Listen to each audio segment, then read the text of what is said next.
सम्माननीय सभामुख महोदय,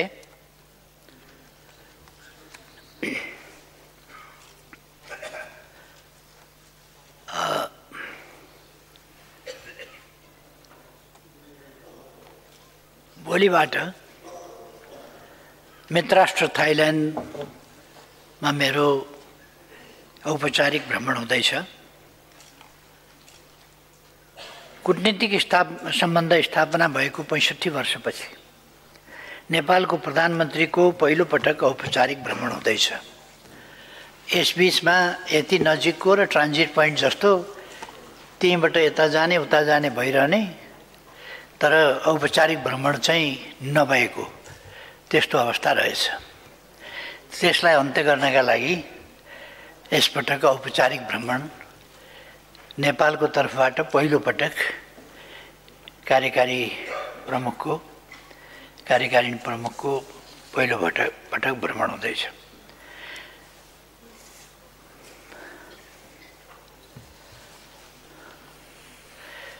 यस अर्थमा यो भ्रमण आफैमा महत्त्वपूर्ण हो भन्ने म ठान्दछु। भोलि 19 गते अर्थात् अप्रिल 1 मा मेरो भ्रमण टोली बैङ्ककतर्फ प्रस्थान गर्नेछ। 20 गते हाम्रो औपचारिक भ्रमण सुरु हुन्छ।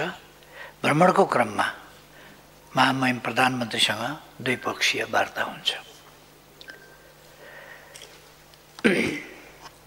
यसपटक पर्यटन र संस्कृतिको सन्दर्भमा 2वटा सम्झौता पत्रमा हस्ताक्षर हुन्छ। दुई प्रधानमन्त्रीको उपस्थितिमा गैर सरकारी क्षेत्रबीच 6वटा सम्झौता पत्रमा हस्ताक्षर हुनेछ। द्विपक्षीय वार्तापछि थाइल्यान्डका प्रधानमन्त्रीसँगै मैले संयुक्त प्रेस ब्रिफिङमा भाग लिनेछु। थाइल्यान्डका नरेशसँगको भेटपछि एक दिने औपचारिक भ्रमण समाप्त हुनेछ। 21 गते 3 अप्रिल बिहान थाइल्यान्डका प्रतिष्ठित व्यवसायीहरूसँग मेरो भेटघाट र छलफल हुनेछ। दिउँसो एसियन इन्स्टिच्युट अफ टेक्नोलोजीमा मैले सम्बोधन गर्नेछु। साँझ हुने बिमस्टेक शिखर सम्मेलनमा का नेताहरूलाई दिने औपचारिक डिनरमा सहभागी हुनेछु।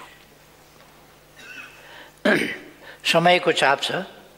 अधिकांश सदस्य देशका नेताहरू 21 गते मात्र बैङ्कक आइपुग्ने तालिका छ। तर पनि शिखर सम्मेलन लगत्तै बाँकी मुलुकका नेताहरूसँग सम्भव भएसम्म साइडलाइन वार्ताको योजना गरिएको छ। 22 गते हामी बिमस्टेक शिखर सम्मेलनमा सहभागी हुनेछौँ। बिहान मेरिटाइम ट्रान्सपोर्ट कोअपरेसन एग्रिमेन्टमा हुने हस्ताक्षर समारोहमा सहभागी हुनेछु। दिउँसो शिखर सम्मेलनलाई सम्बोधन गर्ने कार्यक्रम रहेको छ। साँझ दूतावासमा हुने कार्यक्रमसँगै हाम्रो भ्रमणका कार्यक्रम सकिनेछन् र 23 गते हामी स्वदेश फर्किनेछौँ। यस भ्रमणका 2टा उद्देश्य मैले भने, एउटा औपचारिक भ्रमण र अर्को बिमस्टेक शिखर सम्मेलनमा सहभागिता। यसै सन्दर्भमा अरू केही साइडलाइनका कामहरू हुने मैले यस गरिमामय सदन समक्ष जानकारीका लागि निवेदन गरेको छु।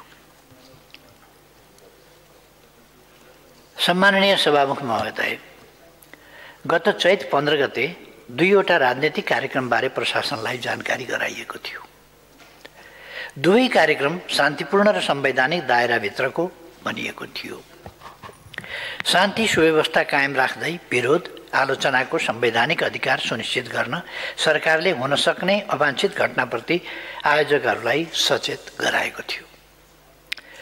यस सम्मानित सदनमा राम्रो उपस्थिति रहेका दलहरूको मूल नेतृत्वमा समाजवादी मोर्चाले काठमाडौँको प्रदर्शनी मार्गमा भव्य सभा गर्यो। आफ्नो धारणा सार्वजनिक गर्यो, सरकारलाई खबरदारी गर्यो, संविधान र व्यवस्थाप्रति आफ्नो प्रतिबद्धता जनायो।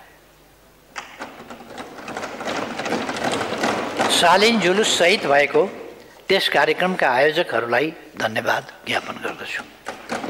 हाम्रो संसदीय लोकतान्त्रिक गणतन्त्रलाई सुदृढ गर्ने विधि यस्तै हो भन्ने पनि म ठान्छु।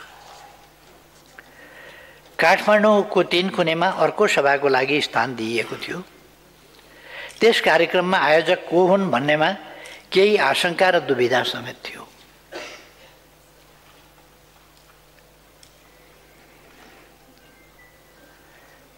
त्यस कार्यक्रमका उद्देश्य जे बताइँदै थियो त्यसमाथि नै आशंकाका आधार थिए।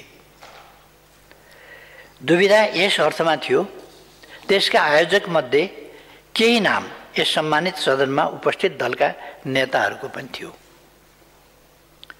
तर 3 कुनेका आयोजकहरूले पहिले प्रशासनलाई जानकारी गराए अनुसार सभा गरेनन्। उत्तेजक प्रदर्शन र अराजनीतिक नारासहित भिड सलबलाउन थाल्यो। सभा वा मन्तव्य होइन, प्रदर्शनको कथित जनकमान्डर आफैले हाँकेको गाडी प्रहरी माथि नै चढाउने गरी निषेधित क्षेत्र तोड्न दौडाइयो। भिड नियन्त्रण गर्न प्रशासनले गरेको प्रयासका विरुद्ध प्रहरीमाथि आक्रमण गर्ने, ढुङ्गामुढा गर्ने, प्रहरीको बन्दुक खोज्ने, गुण्डागर्दी गर्ने र कुटपिट गर्ने, लुटपाट गर्ने जस्ता वारदात सुरु गरिए। हुँदाहुँदै निजी व्यक्तिको घर, सार्वजनिक भवन, सञ्चार गृह, पार्टी कार्यालय, औषधि कारखाना र सवारीका साधनमाथि ढुङ्गामुढा गर्ने, तोडफोड गर्ने, आगजनी गर्ने र डिपार्टमेन्टल स्टोरहरू लुटपाट गर्ने जस्ता आपराधिक घटना सुरु गरियो। निजी व्यक्तिको घरमा आगजनी मात्रै गरिएन, मानिसलाई भित्रै थुनेर बाहिरबाट ताला लगाई जिउँदै डराउने हिंसक आततायी कार्य भयो। अन्तर्राष्ट्रिय विमानस्थलमा आगजनी गर्ने र प्रज्वलनशील पदार्थमा आगो लगाई विस्फोट गराउने आतंककारी काम समेत भयो। प्रहरीका सवारी साधन मात्रै होइन, आगो निभाउन आएका दमकलमाथि आक्रमण गरियो। यी सबै निन्दनीय र खेदजनक कार्य हुन्। यस्ता घटनामा संलग्नहरूमाथि जोसुकै हुन्, जुनसुकै कभरमा किन नहुन्, कडा प्रशासनिक कारबाही हुन्छ। घटनाको विस्तृत विवरण उपयुक्त समयमा गृहमन्त्रीज्यूले यस सदनमा राख्नुहुनेछ। घटनामा संलग्नहरूमाथि छानबिन सुरु भएको छ। यसका योजनाकार को हुन् र को संलग्न छन्, सरकारले यस सन्दर्भमा छानबिन र अनुसन्धान गरिरहेको छ। विस्तृत प्रतिवेदन पछि आउने मैले बताइसकेको छु। यस घटनाको पृष्ठभूमिमा करिब 1 वर्ष अघिदेखिको घटनालाई अध्ययन गर्नु आवश्यक छ। सरकार व्यवस्था र संविधानप्रति अनास्था, घृणा र भ्रम फैलाउने एउटा तत्त्व त्यसै बेलादेखि क्रियाशील थियो। मौका खोजिरहेको थियो। धर्म, संस्कृति, परम्परा जस्ता संवेदनशील विषयमा अनावश्यक टिप्पणी गरी साम्प्रदायिक सद्भाव बिथोल्ने र खास समुदायमाथि आक्रमणमा उक्साउने काम गर्दै थियो। ऋण तिर्न पर्दैन भन्दै ऋणीहरूको भावनात्मक संवेदनामाथि खेल्ने र बैंक वित्तीय संस्था ध्वस्त पार्ने खेतीमा त्यो तथ्य सक्रिय थियो। यसैबीच पूर्व राजा ज्ञानेन्द्र शाहले गत फागुन 7 गते आफू अघि बढ्ने, साथ देऊ भन्दै वक्तव्यबाजी गर्नुभयो। त्यसको लगत्तै ठाउँ ठाउँमा स्वागत कार्यक्रम राख्दै जनमत भड्काउने काम सुरु गरियो। फागुन 25 गते कथित स्वागत सवारी आयोजना गरियो र चैत 14 गते समाज बिथोल्न लागि परेका एकजना अवाञ्छित व्यक्तिलाई आफ्नै निवासमा डाकेर कथित जनकमान्डर तोक्नुभयो र हिंसात्मक वारदातका लागि खटाउनुभयो। प्रारम्भिक अध्ययनमा यी सबै घटनाले स्पष्ट पार्छ पूर्व राजा ज्ञानेन्द्र शाहले संविधानको ऐतिहासिक निर्णयपछि भएको सम्झौताको उल्लङ्घन गर्नुभएको छ। त्यतिखेर नागरिकको हैसियतमा शान्त जीवन बिताउने,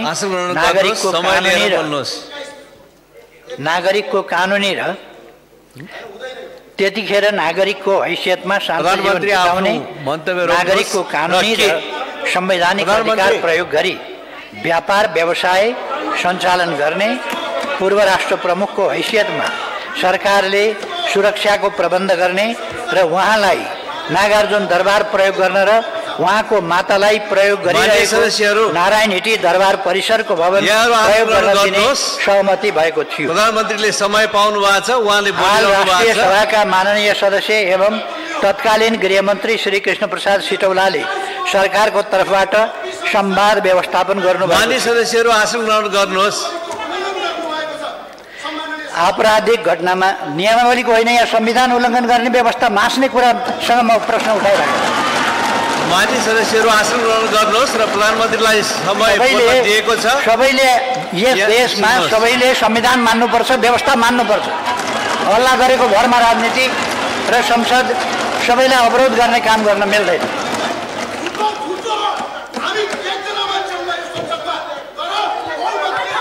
हाल राष्ट्रिय सभाका माननीय सदस्य एवं तत्कालीन गृहमन्त्री श्री कृष्ण प्रसाद सिटौलाले सरकारको तर्फबाट संवाद व्यवस्थापन गर्नुभएको थियो। आपराधिक घटनामा संलग्न कसैले पनि उन्मुक्ति पाउनुहुन्न। यसमा पूर्व राजा शाहले पनि उन्मुक्ति पाउनुहुन्न। फेरि राजा बन्छु, व्यवस्था मास्छु भन्नेले यी सबै श्रृङ्खलाबद्ध घटनामा आफ्नो धारणा सार्वजनिक गर्नु पर्दैन। मानिसलाई मर्नलाई दुरुत्साहन गर्ने जनकमान्डर, इतिहासले कुनामा फ्याँकेका व्यक्ति, अभियानका संयोजक, धनजनको क्षति र लुटपाट, शासक बन्ने मनसुबा प्रधानमन्त्रीले आफ्नो कुरा राखिरहनु भएको छ। यहाँको सहमति असहमति त्यसलाई पछि यी सबै घटनाको जिम्मेवार उहाँले सक्नुहुनेछ। त्यसैले गर्दा अहिले मान्य सदस्यहरू आसन ग्रहण गरेर केही दिन यता प्रधानमन्त्रीलाई दिएको समयमा यहाँहरूले सुन्नुपर्छ। केही दिन यता संसद अवरुद्ध छ। सुशासन र त्यस मान्य सदस्यहरू कम्प्रोमाइज प्रश्न उठ्न स्वाभाविक छ। सरकारका समय पाएपछि यहाँले बोल्न सक्नुहुन्छ। त्यसकारणले मैले यहाँलाई अहिले समय दिएको छैन, आसन ग्रहण गरेर बस्नुहोस्। सम्मानित सदन हो, तर अहिले विषय सामान्य छ। एकजना कर्मचारीको विषयमा प्रश्न उठेको छ, सदन अवरुद्ध छ, महत्त्वपूर्ण संसदीय कार्यमा बाधा पुगेको छ। राष्ट्र सेवक कर्मचारीको गुण दोष टिप्पणी गर्ने स्थल चाहिँ यहाँ हो भन्ने मलाई लाग्दैन। त्यसको प्रक्रिया छ। राम्रो काम गर्नेलाई पुरस्कृत गर्ने र दोषीलाई कारवाही गर्ने विधि पनि यसै सदनले निर्धारण गरेको छ।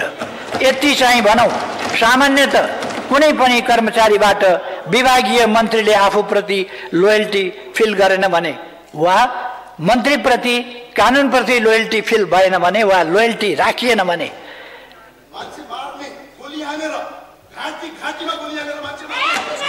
मान्य सदस्य यहाँलाई समय दिएको छैन, त्यस कारणले यहाँ नबोल्नु होला। मान्य सदस्यहरू आसन गर्नुहोस्।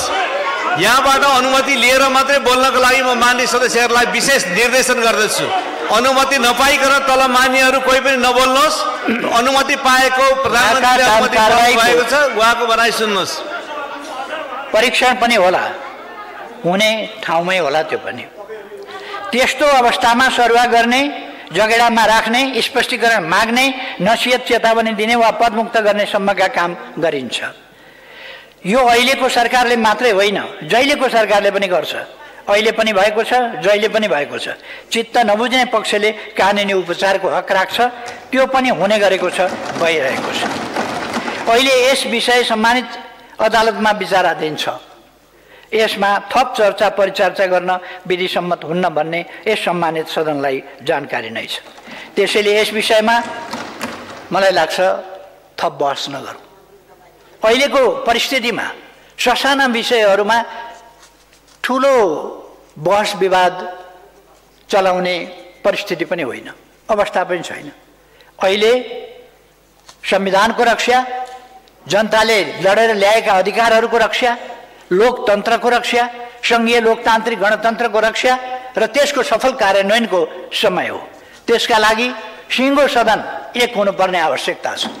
हामीले सुनेका छौँ, व्यवस्थाका विरुद्ध, प्रणालीका विरुद्ध, लोकतन्त्रका विरुद्ध, संविधानका विरुद्ध ललकारेर त्यसलाई नै अस्वीकार गर्ने र त्यसका निम्ति विभिन्न प्रकारका असंवैधानिक, गैर कानुनी र समाजलाई नोक्सान पुर्ने गम्भीर अपराधिक क्रियाकलाप गर्ने सम्मका क्रियाकलापहरू भइरहेका छन्। यस्तो बेलामा सिङ्गै समाज गम्भीर हुन पर्दछ।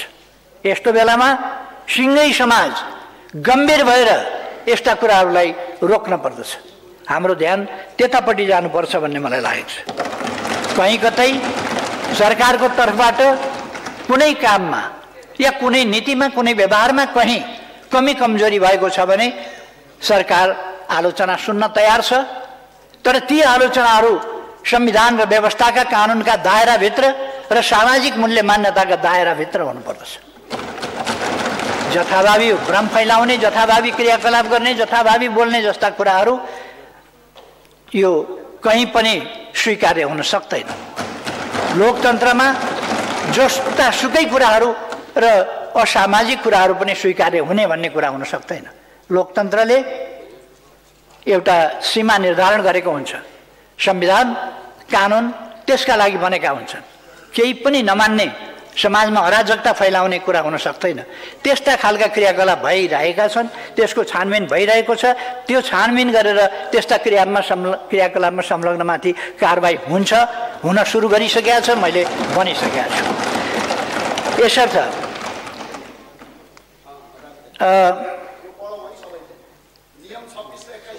त्यसैले सम्बन्धित निकायलाई आफ्नो काम गर्न दिउँ। राम्रो काम गरेका व्यक्तिको पनि अनावश्यक चर्चा परिचर्चा हुँदा उपयुक्त निष्कर्ष आउँदैन। व्यक्तिको नियुक्तिका विषयमा यो गरिमामय सदन विभाजित पनि हुनुहुन्न। बरु अबदेखि यस्तो गरौँ, लोकसेवाबाट नियुक्त हुने बाहेक अन्य प्रक्रियाबाट सरकारले गर्ने नियुक्ति सरकार फेरिदा स्वतः पदमुक्त हुने व्यवस्था गर्ने कि सल्लाहकारदेखि महान्यायाधिवक्ता र राष्ट्रिय योजना आयोगसम्म त अहिले पनि प्रधानमन्त्री फेरिदा स्वतः पदमुक्त हुने फेरिने गरेकै छन्। त्यसलाई पोलिटिकल नियुक्तिको तहसम्म पुर्याउने कि विशेष गरी प्रतिपक्ष बेन्चका मान्यज्यूहरूलाई अनुरोध गर्दछु, अहिलेको विषम परिस्थितिलाई मनन गरौँ, सदनको अवरोध अन्त्य गरौँ, एकताबद्ध भएर हामीले लडेर ल्याएको सङ्घीय लोकतान्त्रिक गणतन्त्रलाई सुदृढ गरौँ, हामी आफैले बनाएको संविधानलाई समृद्ध बनायौँ। अहिले 6वटा मध्ये 5वटा विधेयक अध्यादेशहरू दुवै सदनबाट समयभित्रै स्वीकृत भइसकेका छन् र अब तिनीहरू विधेयकको रूपमा सदन समक्ष प्रस्तुत भएका छन्। विधेयकको सम्बन्धमा संविधानको धारा 114 को 2 अनुसार हुने कुरा म यहाँ स्पष्ट गर्न चाहन्छु। त्यसो भएर यसलाई धेरै विवादको विषय नबनाऊ र सदनलाई सुचारू गर्न म सबैलाई आग्रह गर्न चाहन्छु। हामी जनप्रतिनिधि हौँ, संविधानको शपथ लिएर आउने अनि संविधान मास्ने क्रियाकलापमा लाग्ने कुरा शपथ विपरीतको कुरा हो, नैतिकता विपरीतको कुरा हो। त्यसकारण शपथ विपरीत जानु हुँदैन। नेपालको संविधानको शपथ हामी सबैले उभिएर लिएका हौँ। संविधानको शपथ लिने अनि संविधानकै खिलाफ जान्छु भन्ने, संविधानको भन्दा माथि शपथ कसैले देश र जनताका नाममा लिएका हुँला, कसैले ईश्वरका नाममा लिएका हुँला। ईश्वरका नाममा शपथ लिएर, संविधानको शपथ लिएर, ईश्वरका नाममा कसम खाएर त्यस विपरीत चल्न मिल्छ नैतिकताले? त्यसो भएर म सबैको ध्यान आकर्षण गर्न चाहन्छु, हामी एउटा थिति, एउटा मर्यादा, एउटा सामाजिक मर्यादामा बसौँ। अहिले यति नै भनौँ।